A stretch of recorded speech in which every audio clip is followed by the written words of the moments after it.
The new policy is arguably the latest evidence of the radicalism of the Obama administration. And I think the fact that you've got a number of military officers and secretaries of defense and state and so on dressing this up doesn't change the fact that the President of the United States is embarked upon a truly radical and I think, frankly, harebrained idea that we're going to somehow persuade everybody else in the world, including all of the nuclear weapons states, to give up their nuclear weapons if we progress inexorably towards the obsolescence and ultimately the irrelevance of ours. And this is really the problem. He's talking a lot about devaluing the role of nuclear weapons. He's talking about cutting nuclear weapons. He's talking about never modernizing our nuclear weapons, never testing our nuclear weapons.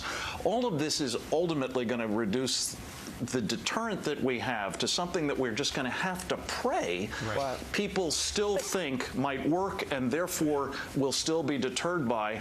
And I'm afraid that, especially when you keep telling people that the importance of this whole portfolio is diminished, who's going to want to make sure that those nuclear weapons actually are safe and reliable? Not the best and the brightest, and that's what we need. And Frank, why hand the bad guys a tactical advantage? Yeah, hey, look, we're cutting our stockpiles. Maybe you should too. That just seems counterintuitive, doesn't it? And let me add to Steve, we're not going to attack back with nuclear weapons if you use bio or chemical weapons against us, so that's something else they should be relieved with. Do you think the American people think that this is a good idea, that we should be reducing in anybody's mind the disincentives to attacking this country with chemical and biological weapons? I don't.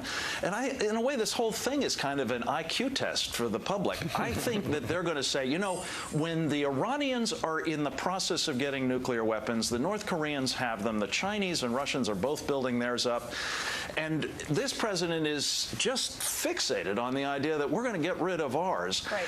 Is that really going to make the world a safer place, at least for us? Clearly not. Frank, I got to get this in. Defense Secretary Bob Gates apparently, behind the scenes, did not want to go along with this. Now he did. He came out front and center in front of the microphones. Do you believe that, number one? And number two, how does Hillary Clinton, as Secretary of State, feel about this?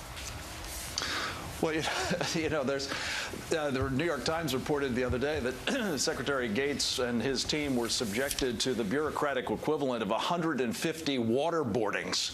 That's more than Khalid Sheikh Mohammed. They ultimately broke him. He had fought manfully against a lot of this craziness, including, you know, yeah, he was policy boarded, and he was, in fact, back in October of 2008, very clear. We've got to be able either to test or to modernize our arsenal. This isn't going to allow us to do either. And Hillary Clinton, I think, is clearly irrelevant on this. She is going along with the president's program, but it's when they broke Bob Gates, when they broke the Pentagon, and I think, in fact, have broken the nuclear weapons enterprise in this country, that is giving rise to an outcome that's going to be very dangerous for all of us. Secretary Gates should have left. Bob Gates, and I was just going to say that I predict he's not going to be around as Secretary of Defense. I don't think he's going to be that much longer either, but I wish it was a matter of principle that was causing him to leave now.